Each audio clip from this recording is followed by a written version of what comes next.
سورہ بنی اسرائیل آیت نمبر 82۔ کچھ لوگ کیا بولتے ہیں قرآن میں شفا ہے نا، ہاں وہ دلیل بھی دے رہا ہوں، بنی اسرائیل آیت نمبر 82 اللہ تعالیٰ کہتا ہے وَنُنَزِّلُ مِنَ الْقُرْآنِ مَا هُوَ شِفَاءٌ وَرَحْمَةٌ لِّلْمُؤْمِنِينَ، یہ قرآن جو ہم نے نازل کر رہے ہیں، یہ قرآن جو ہم نازل کر رہے ہیں مومنوں کے لیے تو سراسر شفا اور رحمت ہے۔ ہاں قرآن شفا ہے، اللہ تعالیٰ نے کہا قرآن بالکل شفا ہے، تو اب قرآن شفا ہے نا مول صاحب، اس لیے قرآن لکھ کے گلے میں لٹکا لیتے۔ بچوں کو چھوٹی تعویذ آیت الکرسی پوری لکھی ہوئی وہ خرید کے لا لیتے بازار سے اور بچوں کو لٹکا دیتے، بڑے بھی لٹکا لیتے اور دعائیں لکھ کر لٹکا لیتے۔ اور کئی لوگ تو اب قرآن کی پوری آیت الکرسی اور پورا یاسین نہیں لکھ سکتے تو انہوں شارٹ کٹ راستے نکال دیے، نمبرات لکھ دیے قرآن کے 7 8 6 1 2 4 8 کچھ تو بھی لکھ دیے، ہاں یہ قرآن کا نقشہ ہے، وہ نقشے لکھ دیتے اور پیپر پہ باندھ کے تعویذ بنا کے دے دیتے، چلو یہ قرآن ہے جاؤ لٹکا لو۔ تو قرآن میں شفا ہے، یاد رکھو قرآن میں شفا ہے، لیکن اس شفا کو کیسے حاصل کرنا یہ بھی اللہ کے رسول صلی اللہ علیہ وسلم نے طریقہ بتایا۔ اللہ کے رسول صلی اللہ علیہ وسلم قرآن سے شفا کیسا حاصل کرتے تھے؟ پڑھ کے یا لٹکا کے؟ واضح بات ہے، پڑھ کے۔ پڑھنے سے شفا ہوتی، لٹکانے سے اللہ کے رسول صلی اللہ علیہ وسلم کی زندگی میں ایک حدیث بھی نہیں ملتی اللہ کے رسول صلی اللہ علیہ وسلم نے خود لٹکایا ہو قرآنی تعویذ، یا اپنے بچوں کو یا اپنے صحابہ کو کبھی لٹکا کے دیا ہو، لکھ کے دیا ہو، ایک حدیث بھی نہیں ملتی۔ اللہ کے رسول صلی اللہ علیہ وسلم کے زمانے میں قرآنی تعویذوں کو بھی لٹکانے کا ایک بھی ثبوت نہیں ملتا، اور اگر قرآنی تعویذ لٹکانا جائز ہوتا تو سب سے زیادہ، جیسا کہ آج گھر گھر کا مسئلہ ہے، ہر علاقے کا مسئلہ، اتنے زیادہ تعویذ عام ہو گئے، تو کیا اللہ کے رسول صلی اللہ علیہ وسلم کے زمانے میں بیماریاں نہیں آتی تھی، بری نظر نہیں لگتی تھی، پریشانیاں نہیں آتی تھی؟ تو اللہ کے رسول خود اگر آج جتنا یہ عام ہے تعویذوں کا رواج، اس سے زیادہ اللہ کے رسول بھی لٹکا کے دے دیتے تھے۔ ابوبکر صدیق، عمر، عثمان، علی رضی اللہ تعالیٰ عنہ جیسے بڑے بڑے صحابہ بھی سب کو اپنے دور میں، خود ہمارے صحابہ بھی قرآن کے تعویذیں لکھتے ہوئے دے دیتے تھے اور لٹکا لیتے تھے۔ کیا ایسا ہوا؟ کیا ایسی ایک تو بھی حدیث ملتی؟ نہیں۔ اللہ کے رسول صلی اللہ علیہ وسلم کے زمانے میں اور صحابہ کے زمانے میں صحیح حدیث سے ایک بھی ہم کو دلیل نہیں ملتی کہ وہ لوگ قرآنی تعویذ لٹکائے ہوں۔ اور اگر قرآن میں شفا ہے اس لیے ہم لٹکا رہے بولے تو قرآن میں شہد بھی شفا ہے بولا اللہ تعالیٰ، شہد کو بھی شفا بولا۔ اگر قرآن حدیث کا ہم مطالعہ کریں گے، کلونجی میں شفا ہے، شہد میں شفا ہے، زمزم کے پانی میں بھی شفا ہے، یہ سب دلیلیں ملتی۔ اب کیا کریں گے؟ شہد میں شفا ہے، شہد کا باٹل خرید کے گلے میں لٹکا لیں گے۔ کلونجی میں شفا ہے، کلونجی کی پوڑی خرید کے گلے میں لٹکا لیں گے، ہاتھوں کو لٹکا لیں گے، پیروں کو لٹکا لیں گے کلونجی کی پوڑی۔ کیا کریں گے؟ زمزم کا پانی لا لے کے کیا کر لیں گے؟ لٹکا لیں گے کہیں تو بھی نہیں۔ کیا کریں گے؟ اس کو استعمال کریں گے، پینے کی چیز پئیں گے، کھانے کی چیز کھائیں گے۔ اسی طرح ڈاکٹر کی دوائی میں بھی شفا ہے، لیکن ہاں بھائی ڈاکٹر کی دوائی میں شفا ہے نا۔ دیکھو چھوٹی مثال، اگر ہم کو سر میں درد ہو رہا، مینتو پلس لگا لیتے، ہر جگہ ملتا میڈیکل میں، ہم کیا کرتے فوراً گئے، یا تو ہم کوئی تو بھی بخار ہے تو ڈولو ٹیبلٹ لے لیتے، یا نہیں تو سر میں درد ہے تو مینتو پلس لگا لیتے، اپنے بچوں کو اگر سردی بخار ہے تو وکس لگاتے۔ اب کیا کریں گے؟ اب وکس میں شفا ہے، مینتو پلس میں شفا ہے، تو کیا کریں گے؟ مینتو پلس کی پوری شیشی لے کے چاٹتے کھاتے ہوئے بیٹھ جائیں گے؟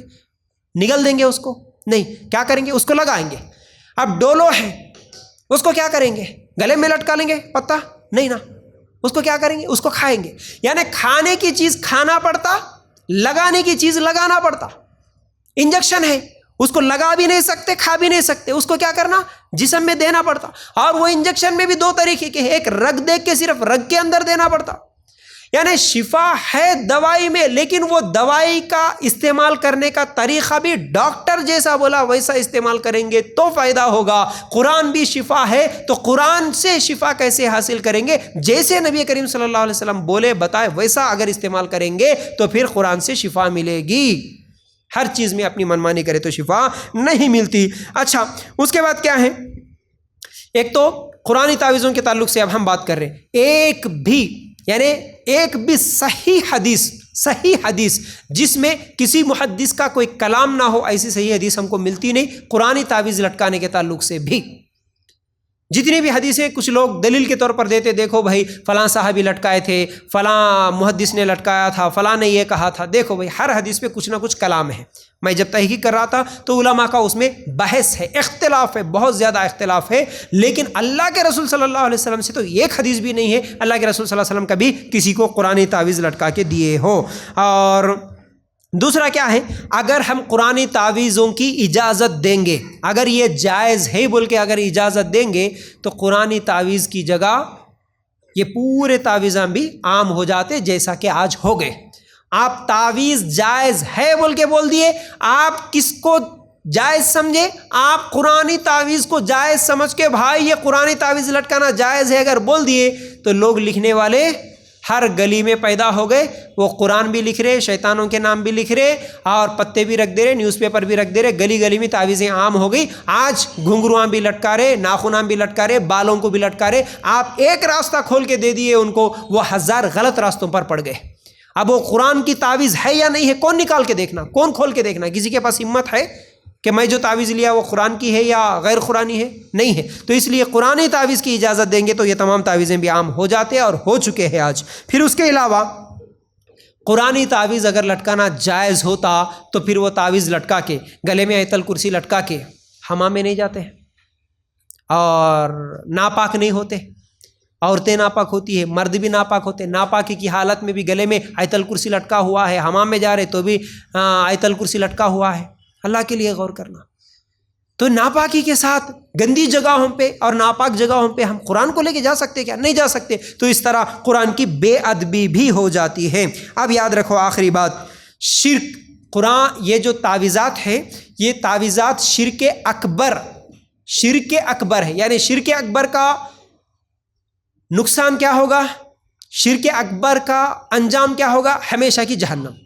سورہ مائدہ آیت نمبر 72 دلیل، شرک کرنے والا ہمیشہ کی جہنم میں جائے گا. تو یہ تعویذ شرک کب ہوگا؟ شرک اکبر کب ہوگا؟ تعویذ خود نفع نقصان کا مالک ہے اور اسی پر اگر بھروسہ آ گیا تو یہ شرک اکبر ہے. ایسا کرنے والا بھلے وہ کلمہ پڑھا ہوا، نماز پڑھا ہوا، روزے رکھتا ہوا، حج اور عمرہ بھی کرتا ہو، شرک اکبر میں ملوث ہو جائے گا اور ایسا آدمی ہمیشہ کی جہنم میں چلے جائے گا.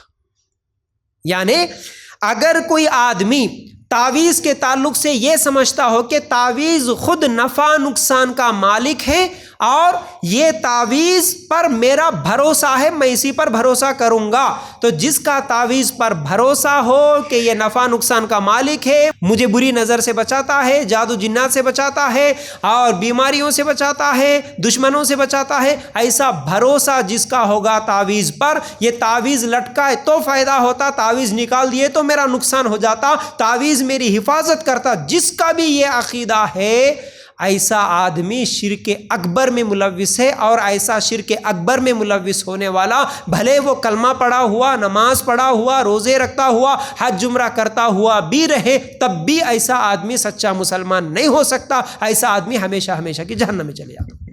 یہ ہے تعویذ کا حکم.